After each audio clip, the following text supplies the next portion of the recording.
Hello! I'm not waking up in Vegas this time. Welcome back to my channel. I'm Brittany, and today we're at Aventura.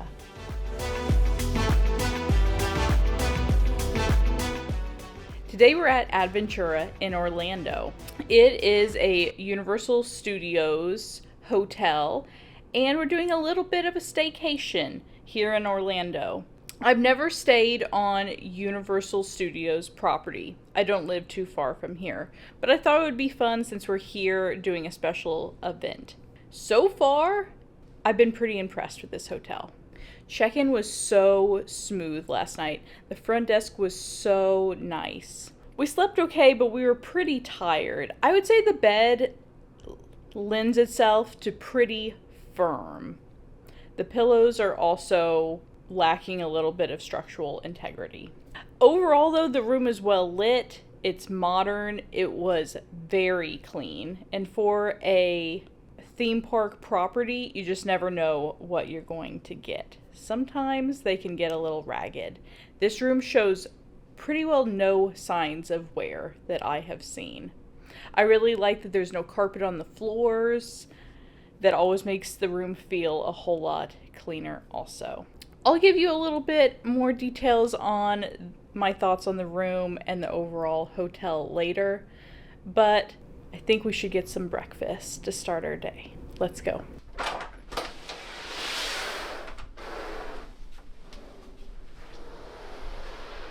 Aventura has 17 floors. We're on number 11.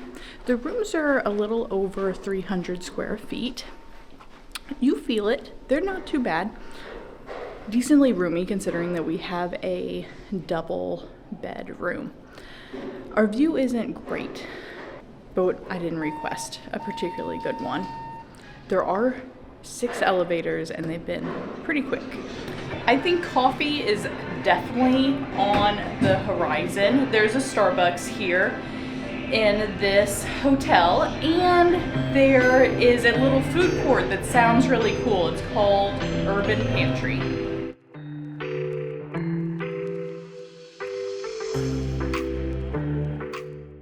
So the Urban Pantry is the only place to get food here on property, except for Bar 17 that opens at 5 p.m. daily. Urban Pantry has several different food stalls. So there's a pizza one, and then there's a walk one, and then they call the other one the roast, which has like sandwiches and miscellaneous things like that.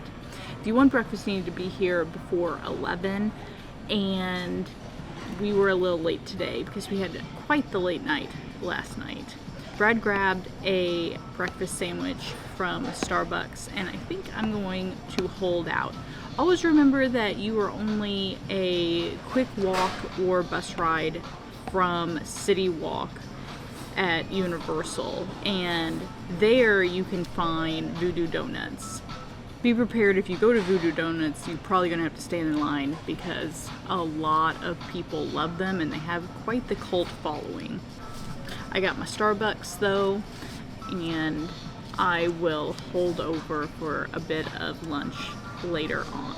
Last night we grabbed a quick drink at Bar 17, and it was quite the rainy, not very pleasant day out. So we didn't have quite the view, but that would be the spot at night. It would be a great place if you're here in Orlando and want to grab just a nightcap one night. You could go up there for drinks. The views would be really beautiful. Also, my drink that was loosely based on a margarita was so good. One of the best tequila-based cocktails that I've had in a long time. So highly recommend Bar 17. Urban Pantry, the vibe here is very basic. That's kind of this hotel. It's very modern, sleek, minimal. So if that's not it, it might feel a little stark and empty to you. And so one of the other properties might be better suited. I really like it because it comes across to me as clean. So as of right now, I'm really liking it. I also don't think that people with young kids would tend to stay here. They're going to stay at a much more colorful, kid-friendly hotel here on property. So if you're adults and you want to stay away from the little kiddies, this might be the place for you. We haven't seen any smaller kids since we've been here. The pool is open though. It might be a little cool out to swim, but I definitely think that I might go dip my toe in and see what the temperature is like and check out the bar out there.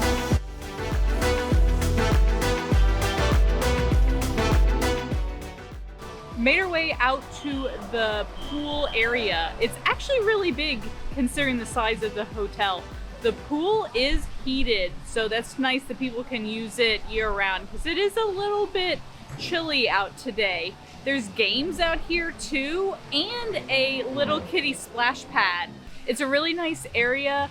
The pool bar looks really nice. It is segregated from the pool a little bit. I wish there was a better view between the pool bar and the actual pool. But it feels nice and secluded, and they have frozen cocktails, so you can't go too wrong.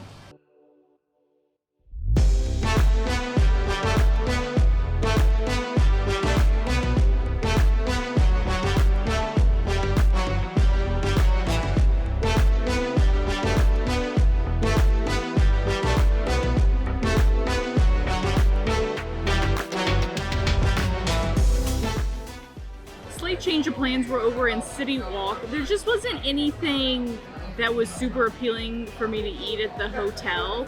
The Urban Pantry food isn't very well rated, and it honestly doesn't look very good either. And so we dropped into Voodoo Donuts, and we're gonna give them a try. All that talking about them earlier made me really want them. So the first one I'm going to try is definitely going to be the glazed. If you can't get a glazed donut right, then it almost doesn't matter what you put on top. Okay, before I stick this in my mouth, this feels so dry. From this donut alone, I'm not sure what the hype is about. It's fine. The flavor's good, but it's dry, guys. For like a yeast donut, it should just kind of melt in your mouth, and it doesn't. I've had a lot better from small mom and pop operations. This is quite a disappointment. They also just put these donuts in this box just willy-nilly, and considering that some of the appeal of them is like how they look, there wasn't much care put into this box of donuts and its packaging. The next one I'm going to try is the maple donut. Once again, the donut part is dry, so their base donut just isn't good. However, the maple filling on this and topping are excellent. So as a whole, this one's pretty good. I'd say maybe a 6 out of 10. I can't give it full marks because the base donut just is dry and it just isn't that good. This next one, I can't remember what it's called, but it has like a bunch of toppings on it. Peanut butter, chocolate, peanuts, then it's dusted with some kind of chocolate powder. I'm sure I'll tell you on the screen what exactly it is. Okay, this one's actually the worst one so far. The donut's not good, it's pretty dense, and the topping and the chocolate topping on it is like really cheap tasting. Think about like the cheapest chocolate topping fudge that you can remember, and this probably tastes worse than that. If somebody gave this to me for free, I probably wouldn't eat it. Okay, this next one and the last one, we only got 4, is the ODB. And so it's just a yeast donut that has Oreo topping and peanut butter drizzle on the top. I'm curious to know what the crunchy topping is going to do to the texture of the donut. Okay, I'm running out of interesting ways to tell you that these donuts are bad. The crunchy topping does hide the dryness of the donut a little bit, but this one's particularly hard to eat. Like, it's so thick, it's hard to get the balance of the donut and the topping and the peanut butter. The peanut butter does stand out and does complement the Oreos nice. That's a nice combination. So if you have to try Voodoo Donut, maybe get one that has like a filling. That'll help balance out the dryness of their overall base donut. But none of these donuts are particularly good, so I'm going to give you a few options on the screen of good donuts in Orlando, because we do have them. This just isn't it. This can stay on the West Coast.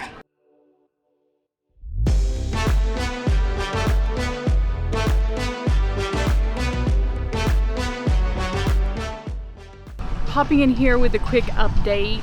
After donuts, we really just headed back to the hotel and took a little bit of a nap. Now we're headed off to the special event at Universal, and I will catch up with you and give you a full review tomorrow morning.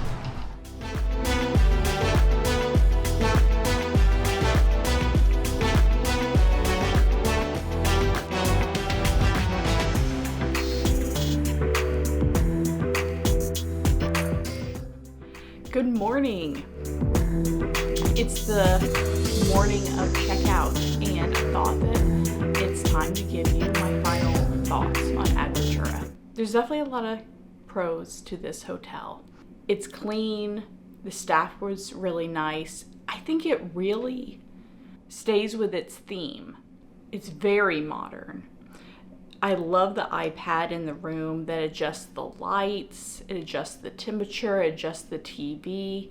It's a little inconvenient, but for the sheer novelty of it, I kind of like it. I also really enjoyed Bistro 17 on the roof. I would come back there and visit and have a snack and a drink with a great view, even if I wasn't staying here. So if you're staying on property, I definitely would consider a walk over. Price-wise, it also falls into the pro category. This place is pretty affordable. Parking was $19. That's a little steep. However, the room for a Friday night was $180. That's pretty good given its location, and this is a theme park hotel, and this is a newer property. Thursday night was actually only $130. Now I think it's time to talk about some of the things that I didn't find that great. Number one being the shower. It barely gets warm. It does not get hot. Both mornings and the evening that we came back, it's just lukewarm. I don't know what they have it set to, but they need to raise the temperature on the water heater in this hotel. It's really pretty unacceptable. Second con is definitely the food. Bistro 17 doesn't open till 5 o'clock. So if you want food during the daytime, your only option is the Urban Pantry situation downstairs. And it's just not good. It's very bare minimum cafeteria style food that's just not very imaginative or thought out. And half of it isn't open until the evening either. You are very close to some of the other resort properties with other dining options. So you potentially could walk over to those, but know that there's not very much here in this hotel. The games, whenever we went to play in the game area by the pool, a lot of those were also broken. So there needs to be some maintenance done on those. The buses fall neither into a pro or a con for me. We had great luck with them on the first evening we were here, and pretty bad luck with them on the second day we were here. The first day it was raining pretty heavy. Maybe they had additional buses. I have conflicting experiences with them, so I can't give you a 100% clear picture. They seem to run about every 10-15 minutes, except we've waited up to 20 for a bus during our stay, so that's not a 100% given. This hotel definitely inspires me to try other Universal properties. I can't say that I would come back here, and the number one reason is the shower. The beds were okay. For a cheaper hotel, I actually thought that they were fine. I definitely hold the price point into consideration whenever I am going to evaluate a bed. Like I said before, the pillows weren't so great. The beds were really firm. Some people would find them probably uncomfortable, but I like a firm bed. And the linens were on the cheaper quality side, but they seemed to be clean, and I've had a lot worse from a lot more expensive properties that I've stayed at. So all in all, the beds were fine, but I probably wouldn't come back because I need a hot shower in the morning. Also, all of the toiletries and amenities in the room were conducive of the price point of this hotel. The coffee was very cheap. So was the soaps and the shampoos that they used here. They just weren't good quality. The soap in the shower really made my skin feel like it was very, very dry, and so I'm going to definitely moisturize pretty heavy after this trip. Who would stay here? I seen a lot of people working in the lobby. It was really peaceful. If you want a cheaper hotel in this area and you want it to be a quieter property, I think this is for you. It was actually almost serene the entire time in the lobby that we stayed here. And it was sold out both nights. So that should give you some perspective. I also think that this hotel gears itself to potentially teenagers and above. It doesn't really have a lot of visual stimulus for smaller kids. I feel like some of the other properties might hold more appeal, but your teenagers might find the roaming robots in the lobby super fun to interact with. That's my thoughts on Aventura. I really appreciate you joining me for this hotel review. We'll be back shortly with another video. Until then, bye.